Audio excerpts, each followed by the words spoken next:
bienvenidos a este nuevo podcast llamado Esto no va en serio.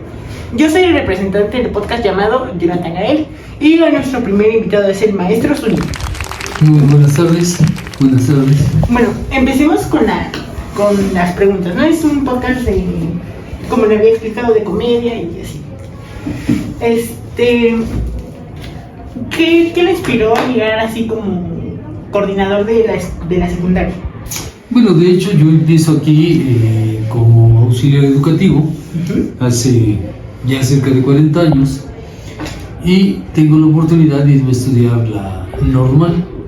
Yo soy licenciado en educación con la especialidad en educación secundaria con la especialidad en matemáticas. Después de muchos años de experiencia con otros jóvenes, el jefe del departamento junto con el director de ese tiempo, el maestro Arturo, me piden que los apoye en la coordinación. Básicamente mi trabajo es estar al pendiente del avance académico de los estudiantes, de las necesidades de los maestros y de la vinculación entre padres de familia y los maestros.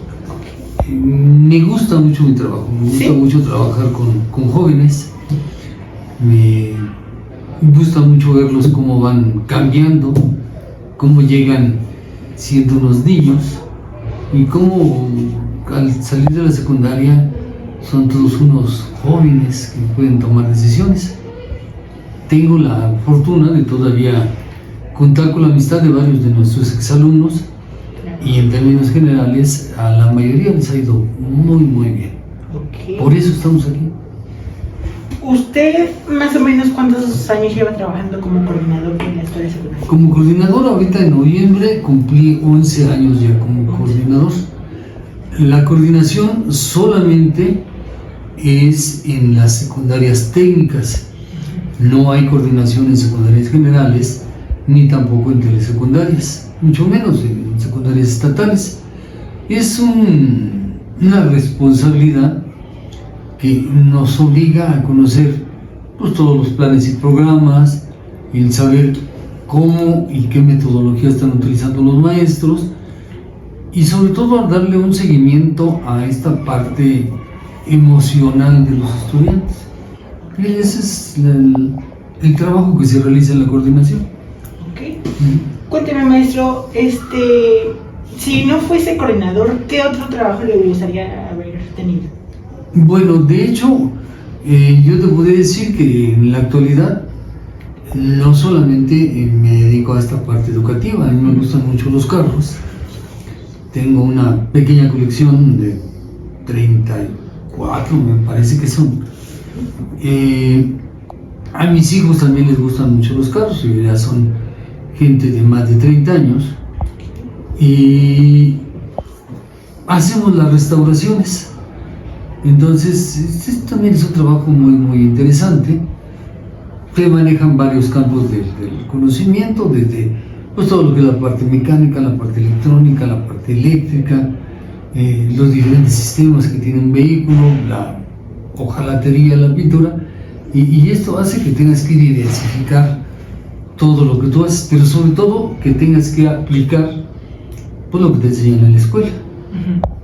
Y sí, definitivamente hay gente que comenta es que lo que a mí me enseñaron en la escuela no me sirve de nada. Es una situación lamentable porque quien determina si le sirve o no le sirve es cada uno de los individuos. Claro. Yo te podría decir que lo que yo aprendí hace muchos años en la escuela, indiscutiblemente hasta la fecha me sigue sirviendo. Si yo quiero poner un foco en un automóvil, el principio básico sigue siendo exactamente el mismo y esto lo aprendí en la secundaria. Entonces, a estas alturas del partido, yo te podría decir que no es que me gustaría hacer otra cosa. No, me gusta ser maestro y me gusta también lo que hago fuera de ser maestro. Yo creo que ese es el chiste de la vida. Y bueno, enfoquémonos a usted del pasado, más o menos como de nuestra edad. ¿Qué materia le gustaba a usted? ¿Cuál era su materia que diga, en esta soy muy bueno? Bueno, indiscutiblemente matemáticas. ¿Matemática le gustaba? Sí, siempre me ha gustado mucho las matemáticas. Antiguamente era aprenderse procedimientos. Conforme vas adentrándote un poco más en la matemática, te vas dando cuenta que no solamente es el procedimiento, es el análisis, la síntesis, la reflexión. Se te va generando una forma de pensar que te permite enfrentar un problema y poderlo resolver. Ya no solamente te sirve para saber cuánto es un número por otro, te sirve para cuando tienes que tomar una decisión. Entonces siempre me han gustado las matemáticas, la física, me gusta mucho la historia, me encanta la historia. Aunque ustedes no, pero a mí sí me gusta mucho la historia. Sí, bueno, por una parte a mí la historia no me terminé de convencer, ya que nada, pues porque me revuelvo mucho con las fechas. Y pues sí, me revuelvo con las fechas, los nombres y así. Pero pues sí, está divertido un poco historia. Bueno, lo que pasa es que la historia como las matemáticas ya se estudian de manera diferente. El conocer la historia permite que junto con las matemáticas puedas entender las razones que hacen que en este momento el mundo, el país, el planeta, tu colonia, tu casa, estén como estén. O sea, cuando tú conoces los antecedentes, cuando tú sabes el por qué se llevaron a cabo ciertas acciones, te permite entenderlas, pero sobre todo te permite proponer un camino, te permite el llevar a cabo una forma de vida. Claro. Que al final de cuentas hace que no importa la edad que tengas, vivas muy agradable. Sí. Y una materia que usted del pasado no le agradaba del todo, no le gustaba. No encuentro así ninguna. Mira, todos los campos de conocimiento son bonitos. En muchas ocasiones, sobre todo cuando se tiene la edad que ustedes tienen, no es que no les guste la materia. Lo que pasa es que no les gusta cómo trabajan la materia. O sea, más que la materia es la personalidad del maestro. Hay maestros que los impulsan a los muchachos, sobre todo los jóvenes. Si es una maestra la que les da la materia, pues obviamente les llama la atención, pero también con los maestros, aquel que les habla de manera respetuosa, que sin querer ser el chavorruco o el amigo de los niños,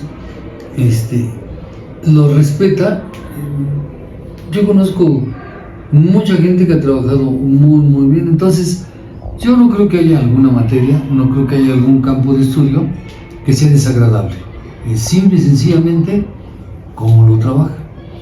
Hay unas que son muy aburridas y otras que son muy activas, pero más que la materia es la forma como el maestro o la maestra lo trabaja. ¿Y usted a esa edad se determinaba que era un niño, un joven latoso, ingenuo? Hiperactivo, sí. ¿Sí? Y a mí me gustaba mucho el pleito.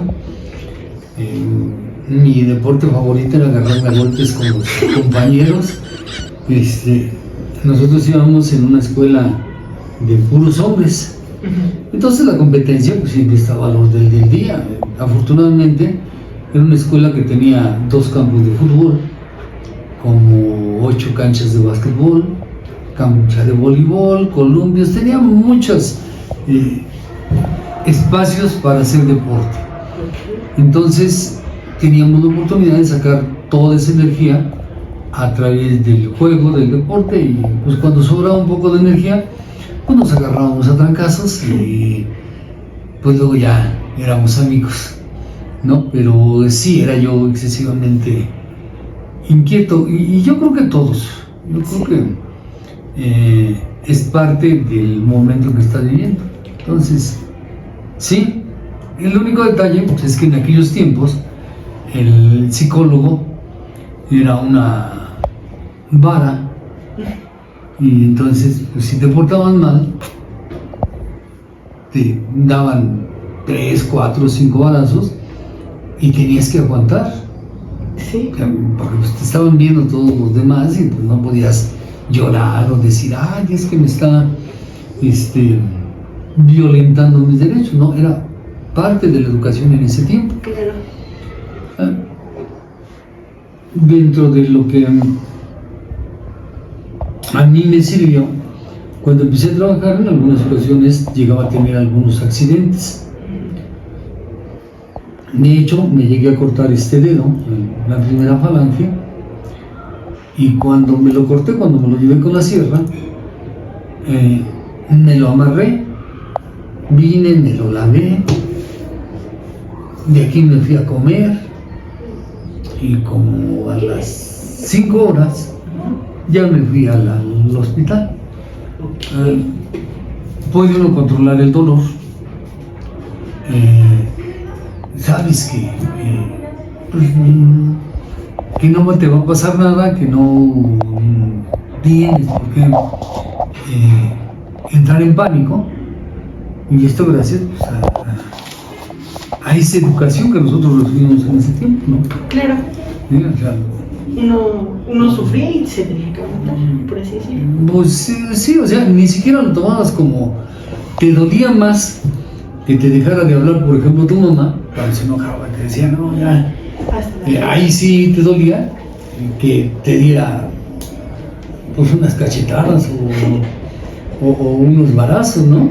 Sí. De hecho, ya de grande, pues era la costumbre y ay, chamaco, ¿por qué no has venido? Aunque ya tenía yo 30 o 40 años, para mi madre, pues siempre era yo su chamaco, y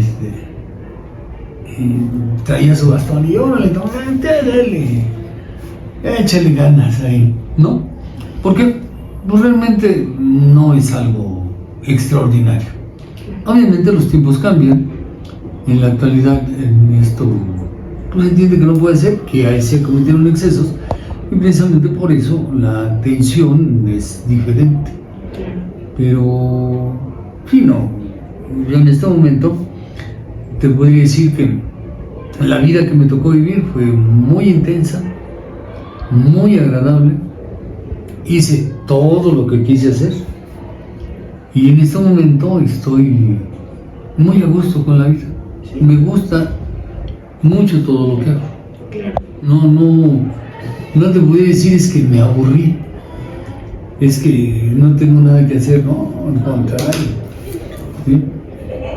Siempre hay algo que hacer y al estar en una escuela ver la evolución de nuestros alumnos es algo gratificante. Claro. Nos acaba de comentar que tienen unos hijos. Uh-huh. ¿Con todos fue la misma educación o bueno, el mayor yo creo que fue el que más la padeció, porque todavía tenía uno esos remanentes de la educación tradicional y fue hombre y pues desde chiquito anduvo conmigo, lo poníamos a trabajar, pues de repente se llevaba sus correctivos corporales enérgicos, hasta que llegamos a entender que no era el camino, y ya con nosotros ya fue diferente. Yo tengo 4, 2 hombres, 2 mujeres, y pues podría decir que están bien, también muy bien. ¿Sí? ¿Usted qué podría decir que era su deporte favorito? Eran 2, el frontón y el básquetbol. El básquetbol. He practicado natación, fútbol, el que nunca me llamó la atención fue el béisbol, pero básquetbol, voleibol, me encantaba jugar voleibol, pero sobre todo llegó una etapa en toda esa energía que teníamos la sacábamos a través del frontón. Sí. Muy bonito deporte. ¿Usted en dónde nació? Yo nací en los límites de la Ciudad de México con el Estado de México, exactamente donde está la línea divisoria allí entre la delegación, ahora alcaldía Miguel Hidalgo, y el municipio de Naucalpan. Ahí, en ese tiempo, la ciudad iba creciendo y la gente que llegaba de provincia, como era el caso de mis papás, buscaban un lugar donde vivir. Nosotros vivíamos cerca del basurero. Ajá. Y ahí pasaba una zanja de riego. Entonces, para nosotros el basurero era como el parque deportivo, era donde ibas y encontrabas los juguetes, era Los tesoros. como encontrar el tesoro de lo que tiraban, ¿no? Entonces, hasta eso te va formando una cierta personalidad, una cierta identidad. Pero bien. ¿Usted qué opina de las nuevas generaciones que están saliendo ahorita de, por ejemplo, el lenguaje inclusivo? Mira, yo he tenido la oportunidad hasta el momento de trabajar con 39 generaciones. Todas las generaciones tienen rasgos en común. Todos son jóvenes deseosos de ser respetados, de ser tomados en cuenta, de mostrar de lo que pueden hacer. Algunos se dejan llevar por la recompensa fácil, momentánea, pero hay mucha gente que llega a entender las cosas y hace el esfuerzo por superarse. Claro. Como te vuelvo a repetir, yo tengo la fortuna todavía de convivir con algunos de los estudiantes de esas primeras generaciones. Algunos se volvieron inclusive alcohólicos, algunos están como rectores de universidad, pero yo creo que no existe una gran diferencia entre la generación actual y las generaciones anteriores. Todos en su momento determinado, cuando llegan aquí, son jóvenes con todo lo que eso implica. Yo creo que una de las cosas por las que sí puedo sentirme orgulloso es por el tipo de alumnos con los que trabajo. La mayoría gente muy educada, sí tienen un lenguaje horrible, ¿no? Pero muy respetuosos, muy trabajadores, muy acomedidos. Claro. Entonces sí, no, mi respeto es tanto para los jóvenes como para las niñas. Y es cierto el mito de que, bueno, se dice un mito que las sillas son un poco incómodas y pues para generar tensión entre el alumno y el coordinador, pues para que se sienta un poco de incomodidad del alumno y así, pero pues ahorita que estoy la siento normal. ¿Usted qué es?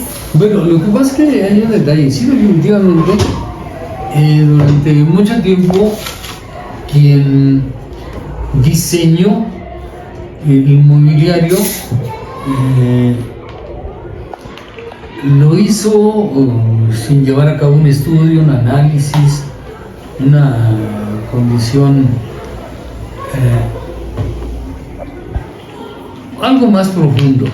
Entonces, nada más que tenga el asiento, que tengan donde escribir y listo. Una de las características de cualquier adolescente es esa gran cantidad de energía. De hecho, la materia que debería de tener toda la semana tendría que ser educación física, para que sacara toda la energía, para que proyectaran todo eso, y tendría que ser algo realmente que les permitiera sacar toda esa energía.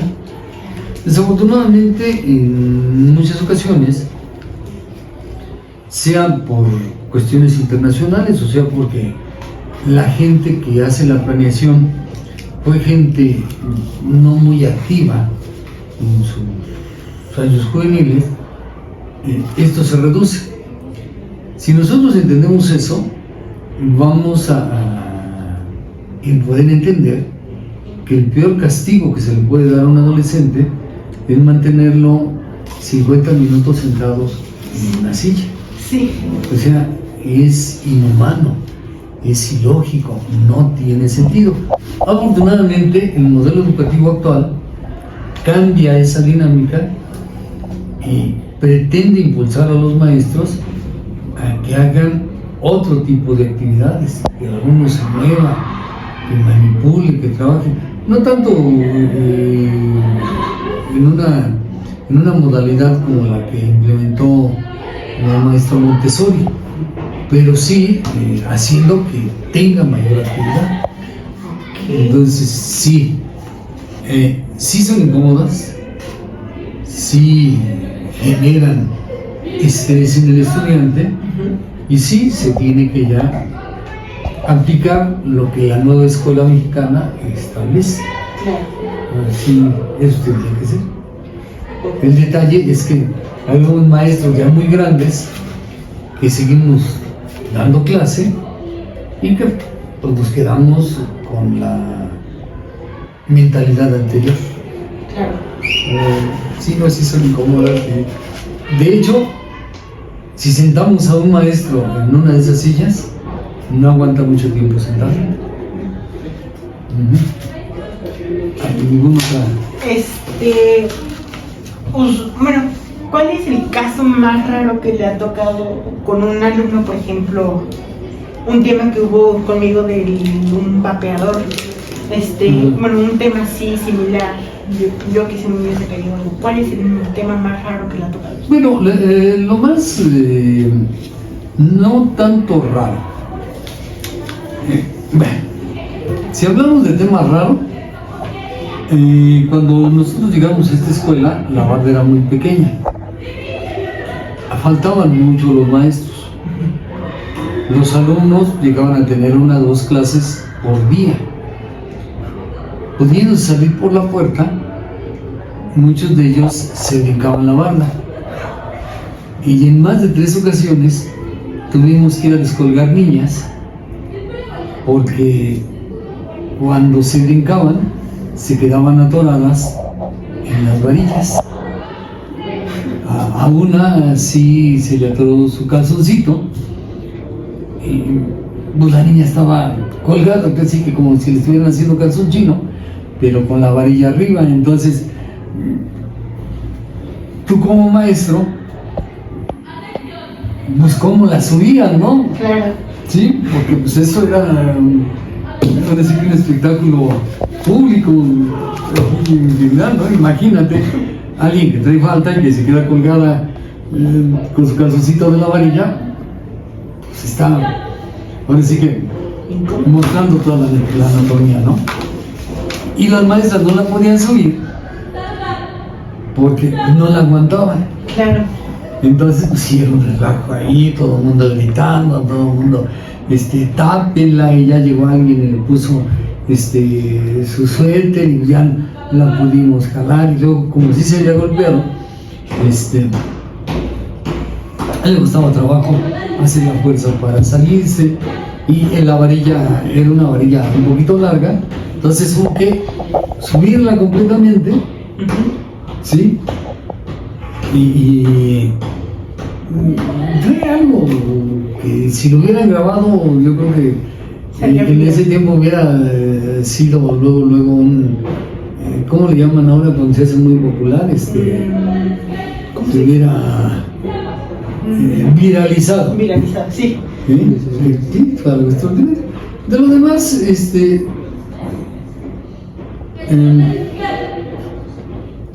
hubo un tiempo en que se puso de moda que las niñas tomaran alcohol.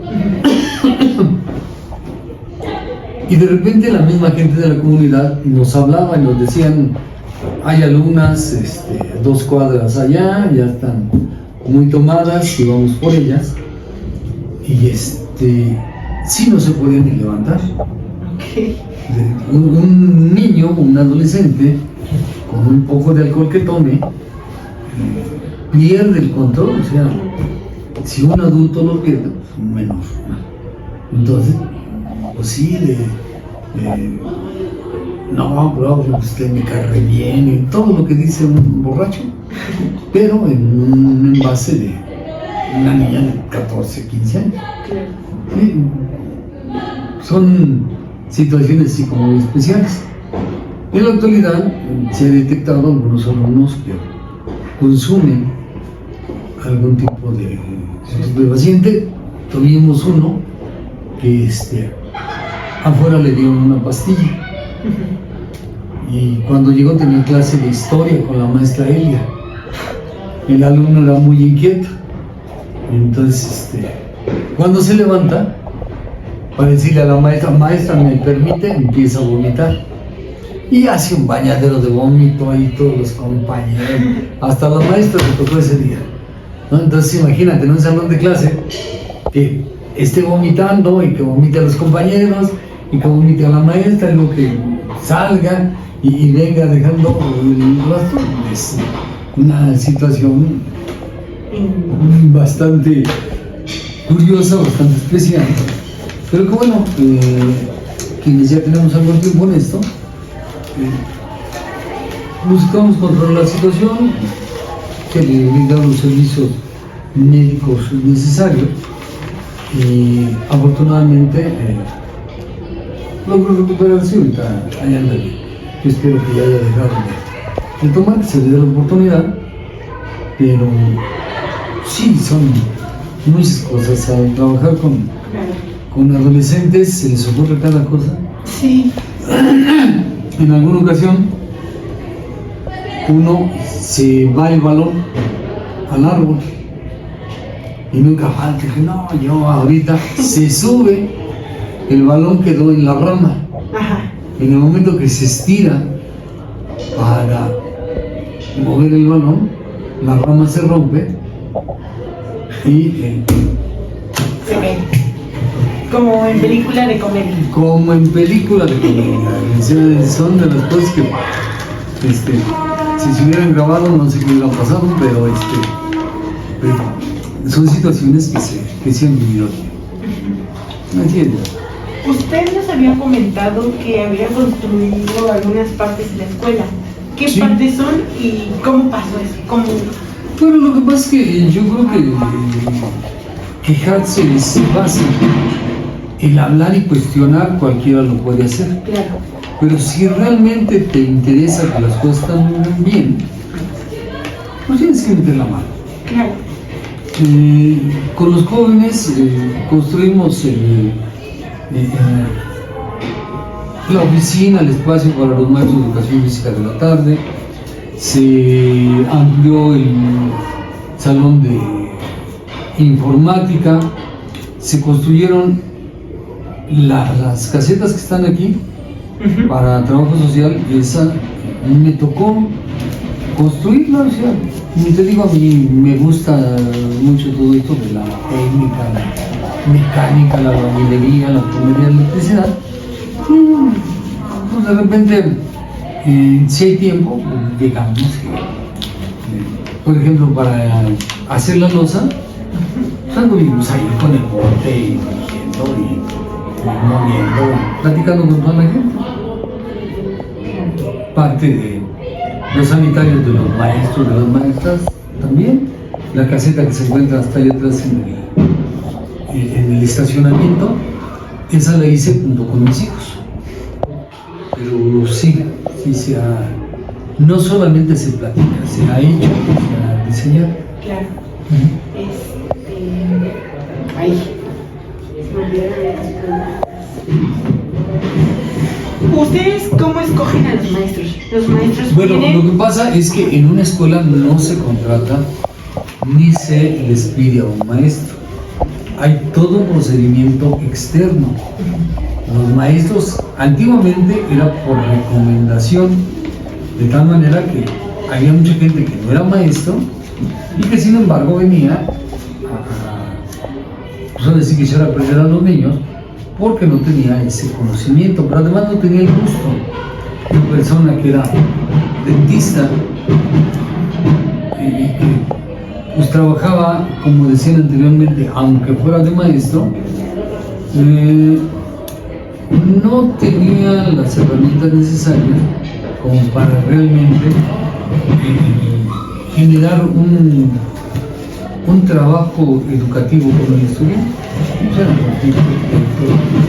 Inclusive no llegaban a retar golpes, ese tipo de cosas. Entonces, no es que se elijan en una escuela, hay todo un procedimiento para contratarlos. Y bueno, aparte de su colección de carros que nos comentó que tenía, ¿colecciona alguna otra cosa? Herramientas. Las herramientas. Herramientas sí tengo. Bastante herramientas. Casas. Básicamente, todo lo relacionado con los vehículos. Bueno, ahorita estoy haciendo un librero, porque ya mis libros, los de mi casa, ya no caben. Entonces tuve que acomodarlos en cajas y por alguna cuestión los empecé a contar y sí conté más de 100 libros. Entonces también colecciono libros de matemáticas, libros de primaria, de secundaria, de geometría analítica, de cálculo integral, cálculo diferencial, álgebra lineal, álgebra vectorial, y de diferentes ramas del conocimiento. Claro. De física, de química. Tengo varios libros que inclusive antiguamente eran libros clásicos, como el Semansky, como el mismo Baldor en la colección de aritmética, geometría y álgebra.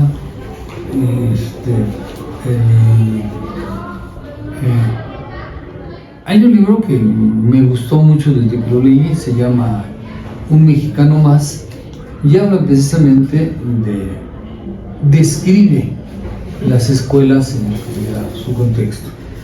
Entonces, sería una de las cosas que la vida me ha hecho que vaya yo acumulando. ¿Qué? ¿Cuál es su objeto más valioso para usted, tanto dentro como fuera de la escuela?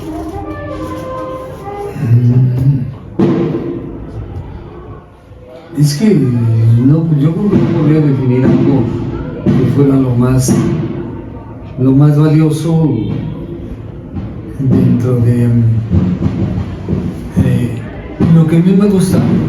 Tengo un camión, un Ford modelo 39, y pues sí es algo muy especial, ¿no?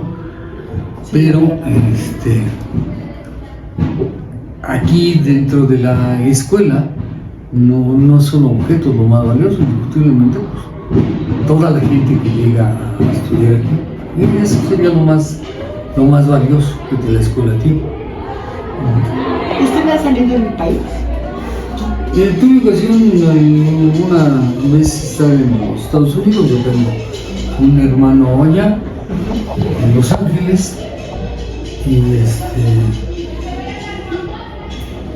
dentro de lo que yo pude ver, pues es muy semejante a cualquier lugar en México. No tuve oportunidad de ver a otros lados. Sí, el país en algún tiempo anduve en la carretera, cuando más o menos a los 20 años, y pues andar en el estado de Guerrero, en el estado de Veracruz, en el estado de Querétaro, de Guanajuato, Jalisco, Michoacán, el estado de México indiscutiblemente, y los recorridos hacia el norte, hacia Tijuana, aunque pues sí es tedioso la carretera cuando la agarras en el desierto, de recta y no ves nada más allá de él. Pero sí tener oportunidad de salir ¿Qué país le gustaría conocer? México. ¿México? ¿Todo México? Todo México. Sí. Sí, no. Hay lugares que conozco de México, son lugares muy, muy bonitos. Claro. Sobre todo cuando no hay gente. Cuando la gente llega, no los cuidamos. Un ejemplo, hay un santuario en el Estado de México, en Chalma. El río sale, yo tuve la oportunidad de ver el manantial que está debajo de la iglesia de Chalma y ver lo hermoso que se ve cuando sale el agua. A alguien se le ocurrió que era adecuado en poner sanitarios públicos y él, que todo cayera al río. O sea, pues es una fosa séptica, se trata el agua y no a un río de agua limpia, Claro. donde la gente adelante se está bañando. O sea, eso es lo que luego hace que no me den muchas ganas de salir. Dije, no puede ser que haya gente tan tonta, ¿no? Pero pues así es. Ajá. Así es, Gaby. Ok. ¿Cuál es su hobby, su pasatiempo? Leer y todo lo relacionado con los oficios, con la mecánica, con la albañilería. Me gusta mucho la albañilería.